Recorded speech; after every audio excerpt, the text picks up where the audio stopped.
Welcome to Formula World. I'm your host, Dylan Shelley, and here's what's on this episode. First up on Formula World, Ricciardo put his fist through the wall. Daniel Ricciardo has had a less than ideal 2018 season, which has so far seen him retire from 7 Grand Prix. For reference, the previous 2 years combined only saw him retire 6 times. And his boss at Red Bull, Christian Horner, has mentioned how much his frustration has been getting to the otherwise cheerful Ricciardo. It's just a crying shame for Daniel. I feel so sorry for him. He was driving a strong Grand Prix and would have been right there too, so really just so frustrating for him. I just feel very, very sorry for him. He's just taken his frustration out in his room by putting his fist through the wall, which you can totally relate to. He doesn't blame the team in any way. He knows we're doing everything we can, it's just one of those things. And since the retirement was seemingly power unit related, Horner wasted no time throwing a sly jab at Renault, from whom Red Bull will be divorced from going into next year. I'm sure he'll be having a word with his future employers about it, because it's just so frustrating to keep losing him from races at the moment. And Ricciardo himself opened up about how he is feeling about his current run of bad luck. It's incredibly frustrating to retire so early in the race, and I just don't seem to have any luck at the moment. There's not much more to say about it, to be honest. A lot of times this year there have been things out of my control, but I can only keep trying. The biggest shame is that I only have a handful of races left with Red Bull, and I want to have more highs than we've had. I want to be able to celebrate with the team at least one more time and be on the podium to enjoy that feeling, but we're running out of races, which is pretty tough to take at the moment. Formula fuel saving. The Grand Prix in Austin was argued by many to be the most exciting race of the 2018 season thus far, but not for everyone. Kevin Magnussen was one of 2 drivers who were disqualified post-race, and Magnussen was disqualified for breaching the 105 kilogram fuel limit during the course of the race. Magnussen was clearly upset about the situation and had a dig at the regulations when asked about the situation. Unfortunately today we were racing in Formula fuel saving rather than Formula 1. We used 0.1 kilograms too much for the whole race, so we got disqualified. Those are the rules, so we just have to manage better. And Esteban Ocon was the other driver who was disqualified post-race for another fuel-related issue, but this time his was due to exceeding fuel flow limits, which occurred during the opening lap of the race.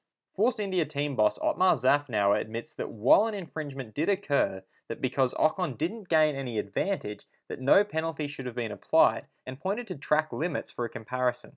We didn't get an advantage.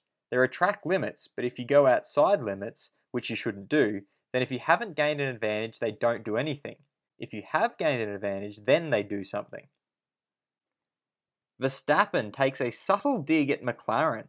Honda have seen decent performance gains during the course of this season, with some sources claiming them to have overtaken the Renault power unit in terms of performance. And while there is still a question regarding their reliability, Max Verstappen says he's excited for their new partnership with Red Bull next year. I'm very excited about next year, because Honda is obviously very fast in qualifying now. Of course we want to finish this year as well as possible, but the whole team is already looking forward to the next season. Everyone is really motivated. Verstappen has credited Red Bull and Toro Rosso's willingness to allow Honda more freedom in design with their sudden boost in performance compared to when they were at McLaren. Honda have been able to do their own thing and build the engine to their liking. They no longer have to deal with the team they were dealing with. Of course, we'll have to see how it develops, but it's going in the right direction and I'm happy about that. Fast feed.